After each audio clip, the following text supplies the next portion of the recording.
So basically, God Logic, his idea is to go around the park, get as many videos as he can with the famous da'is like Mansour, just to get as many videos as possible. But as you'll see later, he doesn't really want to have long debates. He just wants short videos that he can later comment on. So in another video later, he's debating with Siraj. After about 10 minutes, he's got a little three questions he wants to ask Siraj. After 10 minutes, he's telling his own camera, turn the camera off, turn the camera off. He's got enough footage. He just wants enough footage to show his followers that, you know, he's tackling the Muslims. I'm investigating the claims. As an investigator, you know, I'm trying to verify, okay, is he telling the truth here? So when I go and I investigate and I don't see anywhere in any history where Jesus mentioned Ahmed to come after him, I'm like, oh, well, this book is false. It's making a false claim, you know? So basically, the gist of God Logic's argument is the Quran says, Jesus said that there'll be a prophet called Ahmed. And because the Bible, doesn't speak about a prophet called Ahmed, therefore the Quran is incorrect. This is ridiculous. Now, one thing about the Quran, it doesn't say that the Injeel said his name is Ahmed. It says Jesus said. And as Muslims, we know there's different types of revelation. One of them being the Kitab Allah, the books that were given to the prophets, the Torah given to Moses, the Injeel given to Isa, the Quran given to the Prophet sallallahu alaihi wasallam. That's one type of revelation. Another type of revelation is where the prophets are inspired. So every single action that they do is indirectly connected with revelation. What I mean by that is, if they do something against wahi, then Allah corrects them because they're prophets. Subhanallah. So even the things that they say and do which is not wahi, it's affirmed by wahi because Allah would have corrected them. An example is when the Prophet ﷺ turned away from the blind man or the deaf man, and Allah corrected him. You know, so this is something that the Prophet ﷺ did from his own self, but he was corrected by Allah. So this is the important point, that Isa alayhi salam said his name will be Ahmed. Okay, but he doesn't say that his name will be mentioned Ahmed in the Injeel. Maybe it was a revelation given to him through inspiration. Now we have another report in the Quran where it says the unlettered prophet who's mentioned in the Torah and the Injeel with them. With them who? Who is the Quran speaking to? Is the Quran speaking to every Christian on the planet? Every Jew on the planet? All the hundreds, if not thousands, of different denominations on the planet which have ever existed? When the Quran says the unlettered prophet who's mentioned in the Torah and the Injeel with them, who is it referring to? Is it referring to everyone and anyone? Answer me, God Logic. Or can we at least say for certain it might be referring to some of them? Not all of them, but at least some of them. One thing we can say for certain is that it was most certainly referring to the Jews and the Christians in Medina at the time of the Prophet sallallahu alaihi wasallam.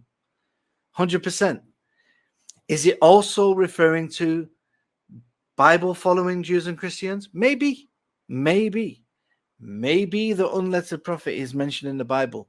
Me, I'm focusing on the Jews and Christians in Medina at the time of the Prophet sallallahu alaihi wasallam. So what God Logic needs to know is, where does it say that the Injeel said his name is Ahmed? It doesn't say that. You know, another way to refute this, subhanAllah, even the Bible itself in John 21:25, it says Jesus did many things, many other things as well. If every one of them were written down, I suppose that even the whole world would not have room for the books that would be written.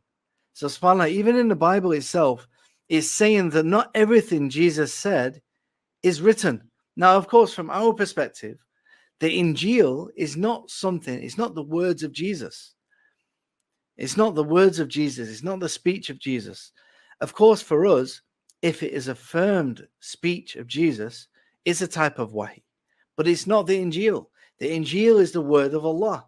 Okay, so God logic here is conflating Injeel with the words of Jesus, number one. And his own Bible says that not everything Jesus said is written down. SubhanAllah. Mankind. Chapter 5, verse 47. Let the people of the judge by what Allah has revealed therein. Okay, let's just refute this. So first of all, it says Allah affirms the Torah and Injeel that was sent down previously. The Torah being the book given to Musa, the Injeel being the book given to Jesus. Not these books in the Bible authored by people. The Quran is not affirming that. And he mentions, let the people of the Injeel, وَلِيَحْكُمْ أَهْلَ الْإِنْجِيلِ بِمَا أَنزَلَ اللَّهُ فِيهِ. Let the people of the Injeel judge with what? With what, Avery? Does it say judge by the Bible? No. Does it say judge by the Injeel? No. Why not? Because obviously this word Injeel is very ambiguous. The Arab Christians call the New Testament the Injeel, and you guys are calling everything the Injeel. SubhanAllah. Allah leaves no doubt with this ayah. He says, let them judge by what Allah sent down. SubhanAllah. And of course, the New Testament was not sent down. 568.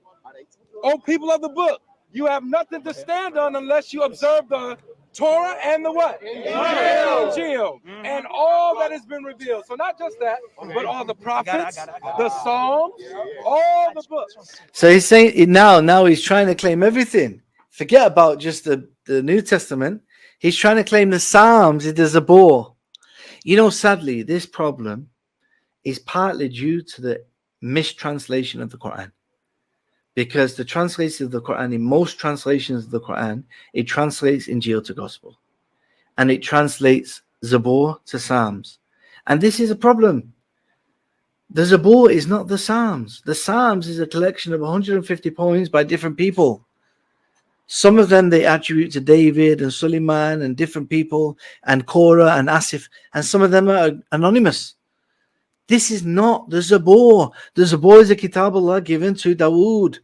SubhanAllah. By the way, the tafsir of this is that it doesn't mean that the Jews and Christians can judge by the Torah and the Injeel today. Let's say that we found the Torah of Musa. Let's say we found the Torah of the Injeel. Let's say that the Torah and the Injeel was still in existence. Does that mean we can judge by it? No. What it means is, it tells the Jews and Christians to judge by it in the sense of following the Prophet ﷺ and following the Quran. Because in the original Torah, in the original Injeel, it says, when a prophet comes, follow him. So when it says, obey the Torah and Injeel, it means obey what it says, which means obey the Quran and obey Islam. That's what it means.